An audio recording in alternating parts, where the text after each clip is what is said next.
we'll talk about all of these things, but over here, is the verse general or not? When I look at it, Yeah. where is the specificity? All of you want to say it because you're scared to say it. I understand, but this verse is what? It's general. Are there any exceptions here? No. Right, if you look at it superficially. Over here, you guys were a lot, mashallah. You were, no man, that's specific, right? You know, oh yeah, that's general. But you have to understand, just because a verse is being projected as general, even the Prophet sallallahu alaihi wasallam, he said, "Umirtu an uqatil an-nas hatta yaqul la ilaha illallah." I've been ordered to fight the people until they say la ilaha illallah. Every person? Yeah, you have these general statements. You have these general statements, but look at the category. Would you guys all forget? Like what happened, right? These are general statements, but they clearly have what? A specific meaning. And how do we know? This is where the exploration comes in. This is where usul comes in, right? We have to understand that even with general rules, we'll always have exceptions, which is why the scholars came up with this category, that you have a category. Sometimes you have these general statements, but those general statements actually apply in very specific situations. So over here, when we said wherever you encounter the pagans, kill them, what is it talking about here? Okay, it's talking about war. There's no doubt about that. Meaning that I should just go and initiate war the first opportunity I get, right? As soon as Muharram is over, I enter Rajab, right? And khalas, get to work. Like that? There's a trick. You tell me. What's the question? Okay, so the question is, how do I, like you guys are saying that, okay, yeah, you agree with me that there's a specific meaning only because I put the title, right? But how do you know that? Prove to me that that's actually the case and that this doesn't apply generally and we're all sinners right now. Because there was a context when the Sahaba would come to Rasulullah complaining about what do we do? We are afraid of taking any revenge against them when they attack us, and this this verse was revealed. Okay, so you're saying that because this is a response, responses aren't meant to apply generally. Meaning that they came with the question and this was the answer to the question, but you're saying the question has a very specific context. Yeah. Okay, which is defend yourself? I'm trying to understand the context you're trying to present here. Yeah, meaning this verse was revealed to the specific context, to the specific time and place and and the situation. Yes. I think he's referring to when it re-mentions it. Mm-hmm. I think, yeah, at the time, people were questioning when, if somebody were to attack someone like at a masjid, for example, then this verse, well, the Subup Hokum was reviewed. Okay. I'm just listening right now. Yes? I think it's specific to the situation of Fatih Mecca. Mm-hmm. So Fatih Mecca, was there any battles in Fatih Mecca? No. There's skirmishes. Not really. There were skirmishes, right? Because they entered from Mecca from how many sides? From 4, right? So from 4 major areas, they entered them, the 4 major entrances. And out of the 4, fighting was in how many? In 1, and that was just Khalid's battalion, right? It wasn't the other battalions that were there. But saying that, even the Prophet ﷺ, even that situation, what did he say? He says that it has been made for halal for me, a sa'a. This period of time has made halal for me to fight in the haram, because in general, fighting in the sanctuary is what? Haram. Is absolutely prohibited. Yes, Maya. Okay, so, and that's what I'm saying. Does that mean it's okay for us to go? No. To go in 8 months? It's okay. Like that's when I'm obligated now to fight. No. That's what I was going to say. The reason specific is because there's a time, there's a. So the times, there's a when, yeah. which is the months. There's Sure. a where, which is wherever you encounter, and then there's also the second half is the exceptions. Where are the But the comment or the semicolon is like but if X, Y, and Z. Sure. What is X, Y, and Z? All of those things. So it's saying fight the pagans until what? Unless They're no longer pagans, right? Yeah. Yes or no? Yes. Right. Yeah. If they turn to Allah, if they're praying and they're paying zakat, what are they? They're pagans who are doing all these things. Go ahead, Akhi. The specificity of the verse comes in 2 ways. One, like if this comes in the state of war, and if those pagans are like attacking. Okay. And this comes in other Sure. ayat. Sure. As an example, like do not kill. Do not kill the kafirin if they're not like attacking you, or Sure. give them presents or those. Okay. So I think you're touching on a very important point here. Was the Islamic state, or was the state that that the Prophet ﷺ head of in Medina, were they in a constant state of war? With everybody? Not with everybody. Okay, so if they weren't at war with everyone, what were they doing with those people? Oh, They had treaties, right? They had alliances, they had treaties, they had agreements, right? So, meaning that war is a tool, just like the state has multiple tools, right? You can do trade embargoes, you can do peace treaties, right? They can be annexed into your state, you can go to war, right? These are all political tools that were available to them. Over here, and this is one of the things that we had talked about before, when we said that whenever you have a command after a prohibition, what does that tell us? You guys are forgetting already, mashallah. Huh? It makes permissible. Right? It makes what? It makes it a permission. It doesn't make it a what? Obligation. Not even a what? Not even a recommendation. We said that when you have al-amr, ba'd al-hadr, right? When you have a command after a prohibition, that this is a sign of permission. It is not meant to be a obligation, nor is it meant to be a recommendation. So that's specific. This is right here. When the 4 months are, because it's haram, right? The Prophet, Allah subhanahu wa ta'ala, he's saying it's haram here, and then he's giving a command. So anytime you have a prohibition and it's followed by a command, it comes into permission. Here, I've been ordered to fight the people until they say La ilaha illallah. Hadith in Bukhari and Muslim. Yes, Ni'mah. Is the Shahr al-Hurm becomes the part of Islam that Quraysh they respect not to fight in the Shahr al-Hurm? Yes, they did. They were in the Yeah. They kind of like that. Mhm. 4 months. Except what? Which month? They played with one of the months. Because the thing is, they couldn't play with Dhul Qa'dah, Dhul Hijjah, and Muharram. These three they couldn't play with. Why? Because they came one after another. But which one did they actually play with? Rajab. Rajab. They played with Rajab. The Prophet ﷺ, he said, he gave importance to Rajab because every time they're like, okay, we'll celebrate Rajab next year. Meaning that we'll skip over Rajab this year. Why? So that we can continue fighting. We can continue fighting. So yes, it was something that was respected before Islam. After Islam, the thing that changed that was very important was that Rajab became fixed. It was something that we couldn't just move around the months like whenever we felt like it. And even the prohibition to fight, the prohibition is to initiate fighting, right? It's not a prohibition to defend oneself, right? To defend oneself. So here, the same thing, right? It's the same logic applies in this situation, because the Prophet ﷺ said, "I've been ordered to fight the people until they say La ilaha illallah." Was he constantly fighting with all of his neighbors?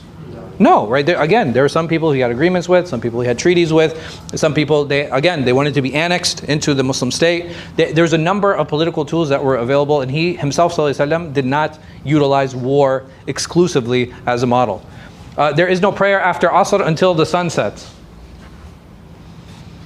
This is under the category of general with a specific meaning. So what is the specific meaning here? Sunnah prayers. Nawafil, right? So extra prayers, sunnah prayers. Absolutely. Is there some exception like janasa or masjid? So there are some exceptions that certain scholars they put to this, and why is that? Because they say, well, there's a specific meaning here. It's only specific kinds of prayers that are prohibited at this time. Yani meaning that I'm feeling good, and it's between Asr and Maghrib right now, and I want to do 2 rak'ah shukr. Can I do it at this time? No, right? Because this is nawafil. But what if I missed my sunnah for dhuhr?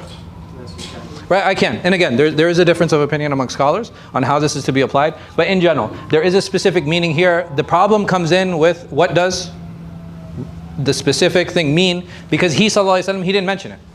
He didn't mention what the exceptions were. So the scholars, they did ijtihad and they said that, okay, no, the exception means this, or the exception means that. Specific with the general meaning. So this is the opposite. Right, this is the opposite. Over here, it says, "Ya ayyuhan nabi, idha talaqtum an-nisa, fatalliquhunna li'iddatihin wahdhuru al-iddah." That Prophet, when any of you intend to divorce, or when you, this is not a good translation, right? Prophet, when you intend to divorce women, do so at a time their prescribed waiting period can properly start, and calculate the period carefully.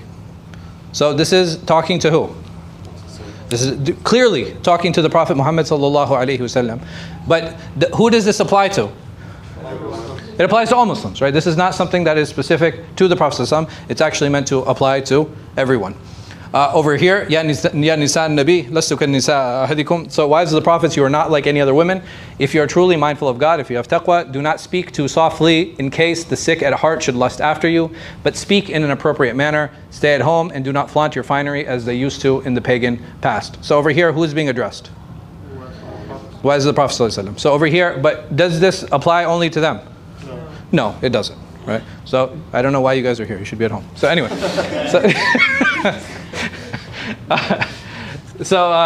going back to the text, specification is to distinguish part of a whole, meaning that you have a whole, and just to describe certain parts of it. This is specification. It is divided into attached and detached specification, meaning that there are things that are their unique characteristics that can be connected to that specificity, or it can be separate from it, but is still able to decide that thing.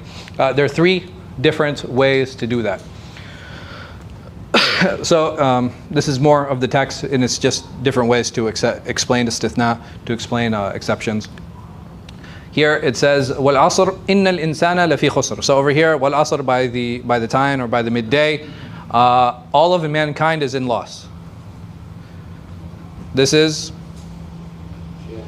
general. So is there, up until this point in the verse, are there any exceptions? No, right? So Allah subhanahu wa ta'ala is saying all of mankind is in loss. The exception comes immediately after, إِلَّا الَّذِينَ آمَنُوا, except those who believe, وَعَمِلُوا الصَّالِحَاتِ, and those who do good deeds, وَتَوَاصَوْا بِالْحَقِّ وَتَوَاصَوْا بِالصَّبْرِ, and those who work together upon the truth, and those who encourage each other to be patient. So this is a clear exception to the general rule. Over here, وَإِذْ قُلْنَا لِلْمَلَائِكَةِ اسْجُدُوا لِآدَمَ فَسَجَدُوا إِلَّا إِبْلِيسَ. And when we said to the angels, make sajda, all of them made sajda. Except Iblis. Except Iblis. Now, Iblis, is he an angel? No. So how can you have an exception for someone who is not considered part of the whole? Isn't that like a huge dispute? Yeah. A condition. There is a difference of opinion. There are some classical scholars who did hold him to be a fallen angel, which is why he's included here. But a lot of the problem is most of that is clearly influenced by Christian theology. Like you could see the Ahl Kitab influence on a lot of what that is. The next condition can precede that which is made the condition upon it. I think I give some examples here. وَمَثَلُ الَّذِينَ يُنْفِقُونَ أَمْوَالَهُمْ ابْتِغَاءَ مَرْضَاتِ اللَّهِ, to the end of the ayah. But those who spend their wealth in order to gain Allah's approval and as an affirmation of their own faith are like a garden on a hill. Heavy rain falls and it produces double its normal yield. If no heavy rain falls, it will still be watered by the dew. So over here, where's the condition?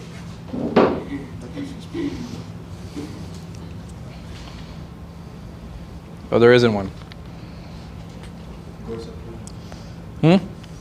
Okay, so mardatillah, over here, Allah subhanahu wa ta'ala, what is He likening His approval to? Spending money. Like a garden. He's likening it to the garden, but what part of the garden in specific? That as long as I do good deeds, then what's going to happen? Double its normal yield. The crops will grow. The crops, why? Because that's like sort of the parable for like the good deeds. Sure. So what is the thing that is causing them to grow? Water. The water. So here Allah subhanahu wa ta'ala, He's saying that as long as you're doing good deeds, your deeds will be watered, right? And they will grow regardless of how much it is. Even if there's no heavy rain, there's always going to be a source of water. Allah subhanahu wa ta'ala will water them, and He will put blessing in it in ways that many times we don't even see, in ways that we don't even understand. The next here. If we had sent this Quran down to لو أنزلنا هذا القرآن على جبل, to the end of the ayah, if we had sent this Quran down to a mountain, you would have seen it humbled and split apart in its awe of God. So what is missing here? What is the condition that's missing here, or what is the point that's missing here? What is the point that Allah subhanahu wa ta'ala is relaying to us? Okay, the power of the Quran. Allah subhanahu wa ta'ala, why is He using the example of the mountain? Okay? And implicitly, who is Allah comparing the mountain to? To mankind. Ahsant, right? So here, He Azza wa Jal, He's implicitly comparing it to mankind, showing that you should what? Humble. You should humble. You should even be more humble. You should be even more awe of this book, because had this come down on the mountain would have been destroyed. So here, this is mutlaq and muqayyad, qualified and unqualified. And here I want to talk about some of the differences, or how to determine the differences between them. So over here I have 4 statements. Which ones are general? Which ones are specific? Which one's qualified? Which one's unqualified? Obviously I did one example of each, so it's not too hard. I want you guys to read these and tell me. Well, they must be effectively said. Huh? So this is now, because this is for educational purposes, nobody will actually be divorced, huh?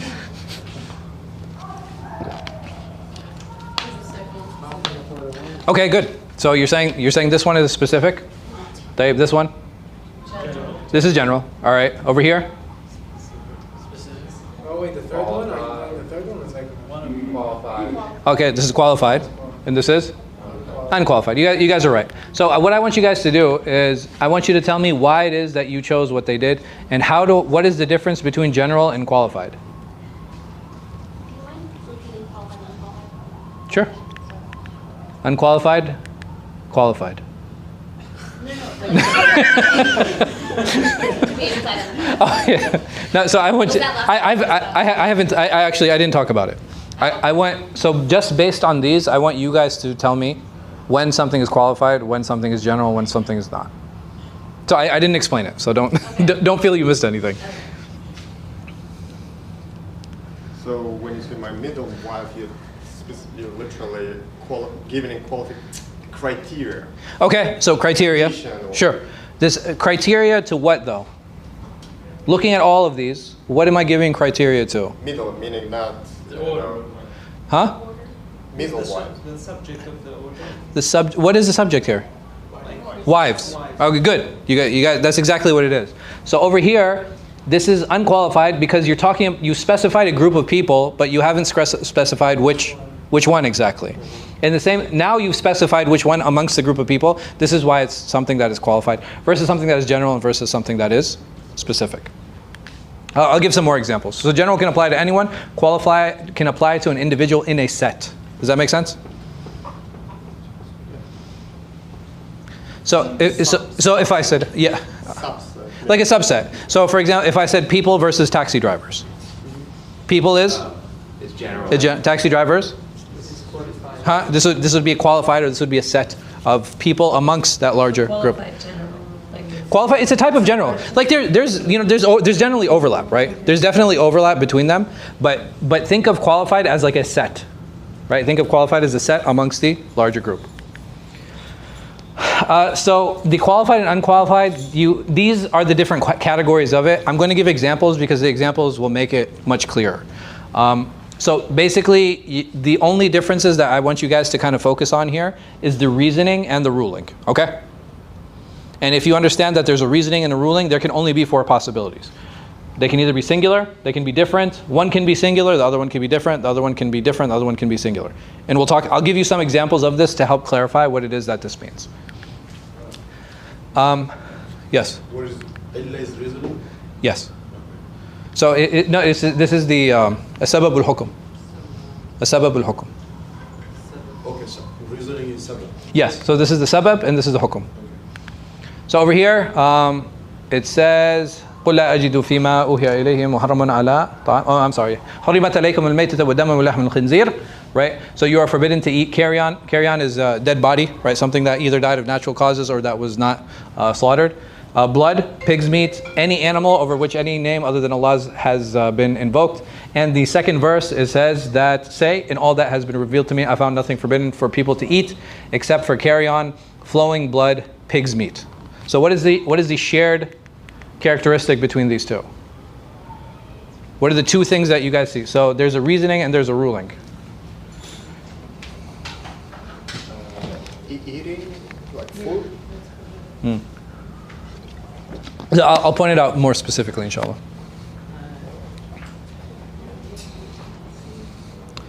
So the two things that I want to talk about that I'll focus on is the blood. All right, so blood is mentioned here and blood is mentioned here. What is the difference between them? Flowing blood. Right, flowing blood versus? Blood in general.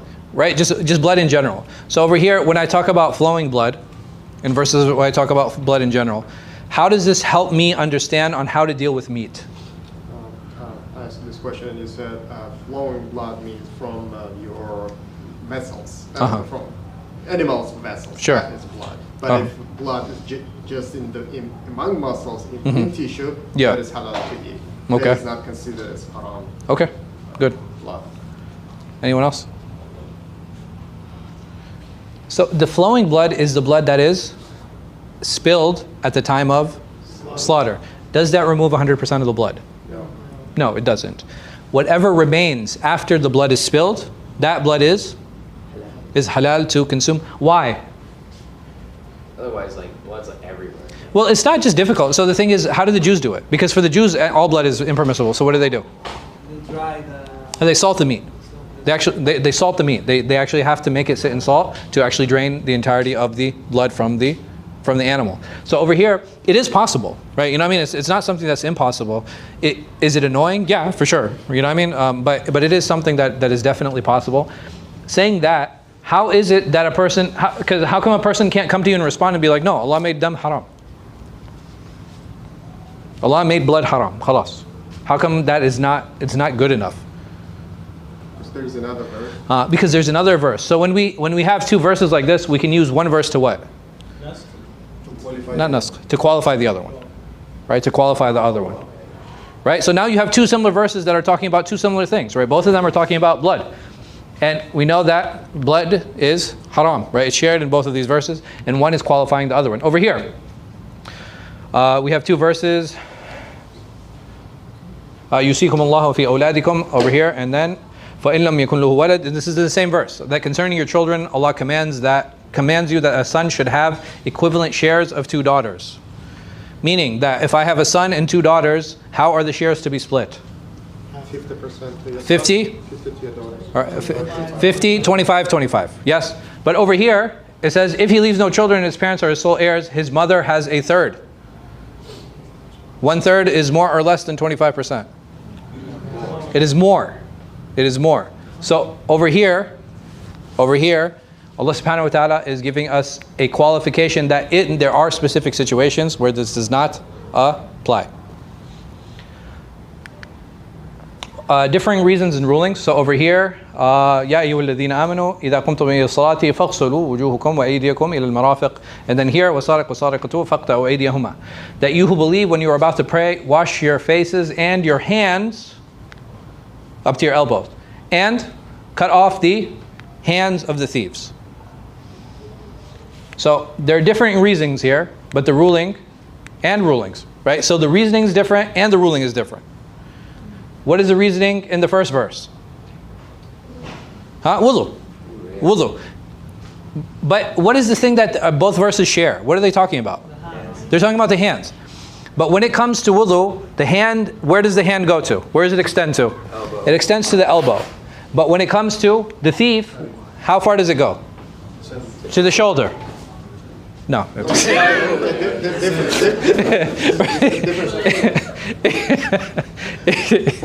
goes to the wrist. Right? It goes to the wrist. And why is that? How can I define them differently? Yes, Os. Didn't Umar suspend it? He suspended. So it doesn't mean here. There are many things that you will find exceptions for. You will always find. So whenever we talk about rulings, like for example, what is the ruling on eating pig's meat? Haram. It's haram. Are there exceptional cases like where a person can consume it? Yes. Yeah. So over here, but am I going to stress on the exceptions, or am I going to talk about the general norm? General. Yeah. So cut off the hands of the thieves. So basically, the way the hands are defined here, why are they defined differently? Because the reasoning is different. Therefore, the ruling is going to be different. Is this right? No, this should have been this way, right? Sorry. You have to make wudu up to your elbow, okay? Singular reasoning, differing rulings. Are you guys following? No, some of. Okay. Yeah. All right. No? You good? Okay. So over here, Allah subhanahu wa ta'ala says, يَا أَيُّهَا الَّذِينَ آمَنُوا إِذَا قُمْتُمْ إِلَى الصَّلَاةِ فَاغْسِلُوا وُجُوهَكُمْ وَأَيْدِيَكُمْ إِلَى الْمَرَافِقِ. And then the same thing, فَامْسَحُوا بِوُجُوهِكُمْ وَأَيْدِيكُمْ. That you who believe, when you're about to pray, wash your faces and your hands up to the elbows. Then, and in the same verse, it goes on, it says, then take some clean sand and wipe your face and hands with it. So the reasoning is the right, it's tahara, right? The reasoning is the same. So over here, purification. This is the reasoning for it. The ruling, how's the ruling different? Right? And it's the same thing about defining it again. How do I define hand? How do I define hand? Even though the reasoning will be the same. So why? Because one is wudu and the other one is tayammum. So tayammum, you just have to wash the base of your hand? Yeah, so tayammum, that's it. That's tayammum. It doesn't replace wudu, okay? If there's water. So, I have a bunch of cheaters for Maghrib.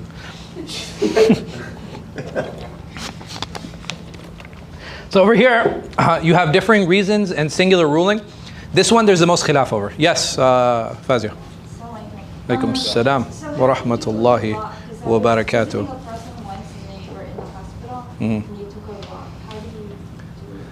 Oh, the rock? So you do have some khilaf on where you can get the dust from. I don't know, it's kind of far-fetched for me. I don't know, but whatever. You know, you do what you got to do. It's ibadah. Some people like playing it safe, and they're saying that it has to be a surface that actually collects dust. And sometimes in hospitals, they're extremely sterile environments, right? Extremely sterile environments. They have like dust filters and things like that, so that there's no dust that collects. And they put it a condition that there has to be something that collects dust. Have you guys seen like the dirt of Medina? Also, like they have little boxes where you like. No? Okay, never mind. Yeah. It's a sponge, right? Huh? No, it's not a sponge. They actually have a box. Like it's a wooden box and it has dirt inside it, so that people can make tayammum. I mean, whatever. Like, whatever you need, man. Whatever you need. The earth. Yeah. So you know, touching it, like it has to be earth or it has to be whatever. I mean, may Allah bless them. So over here you have there are 3 verses. Over here there are 3 verses. The first one is about I think is about dhihar. The second one is about laghul fil ayman, and the last one is about what is this called? Involuntary manslaughter. It's probably the best translation. It's qatl khata. So it's like a mistaken, like accidental death. Yeah. It's just called manslaughter. No, but there's voluntary also. Yeah. Involuntary. No, but there's also voluntary. That's the problem. Isn't it murder? It's premeditated versus like unintentional. No, that's so. And intention is called. So do you have first, second? Oh, we have a lawyer, right? So correct me if I'm wrong, Fazia. You have first degree, you have second degree, and you have manslaughter, and those are 2 levels, right? There you have voluntary and involuntary. First degree is premeditated, like you actually plan to go and kill this person. Second degree is that your intention wasn't to kill the person, it was to hurt him, right? Like, you know, punched him and like bam, he died. Involuntary manslaughter is a mistake, right? You just made a mistake. You were driving, the guy just like was in the road and bam, you hit him and he died. Voluntary is like, they call it crimes of passion. I don't know what it means myself. Like, am I right? It varies state by state. Okay. That's the basis. Is that right? Good. Yeah. So the first degree, second degree, and involuntary manslaughter, these you'll actually find in our fiqh books. This one you won't, because this one would be connected with the second, right? So you have amd, shubha amd, and khata. That's it, right? So these are the 3 types that you have in Islamic law. Yeah, sure. So you have amd, which is purposeful. You have shubha amd, like it's. Did something that led to it? Yeah, no. Like accident? It's like. It's like? Yeah. So like shubha, it means like it's likened to intentional. Oh. So it's similar. Yeah. So no, because here, one you intended to kill him, and one you intended to hurt him. So it's so you round up. Yeah. So this voluntary manslaughter category, it would actually be in this, because you still intended to hurt the person, right? And then you have khata, qatl khata, where it was just a complete mistake. Like voluntary is also like you could have anticipated it. No, that's what I'm saying. It's too, it's too vague, and which is why I feel it would be connected to the second category Islamic. Death in traffic considered in Islamic law as? So that's actually very interesting. The modern application for it, which I don't think is a bad way of doing it. If I'm driving and I hit somebody like on the road and they die, this is considered a khata, right? This is considered mistaken. But if I'm going over the speed limit, then it's shubha amd. Yeah. Even if there's no intention at all? Yeah. Yeah. Right? I thought it was pretty, you know what I mean? It's a pretty nice, modern take on it. Follow the speed limit, yeah. Don't be, or better yet, don't be hitting people, man. Yeah. Yes. There was a fatal car crash the other night. Yeah. So the police was there measuring everything because that's a DAC. So it depends on the speed of the person. Yeah. All of that. Yeah. So there's a lot of things that you have to take in consideration, but yeah, for sure. Yes. What if someone's being like an idiot? Like, what if you're like driving and like someone Like recklessly? Like someone just like walks out into the road, is like crossing, like not in the crosswalk. But there's still blood money. There's still blood fine. So the thing is, like, again, if I hit somebody on a crosswalk, I would be at fault. Even if it's the red. Even if they want to commit suicide? Yeah. What? No, but here, let me put it to you this way, Osman. It will. Huh? No, I'm saying, but it will never be a purposeful murder. It'll never be qatl amd. Where you actually go. Does that make sense? Yeah, but I shouldn't get no blame for it. But even with khata, you're blamed. Even with khata, what is the punishment for khata? Do you get for a mistaken? Right? No, not just diya. Diya musallamatan ila ahliha. I have to pay blood money and I have to fast. And this is in when? This is the lowest. This is a mistaken. Yeah, if I'm driving, Habibi, I'm driving my car and I'm eating an apple and I throw the core outside, it hits somebody's head. Well, katabu al-ajr. No, it's his time to die, right? Like it's just the time he died just happened to coincide with the striking of the apple core. I have to pay.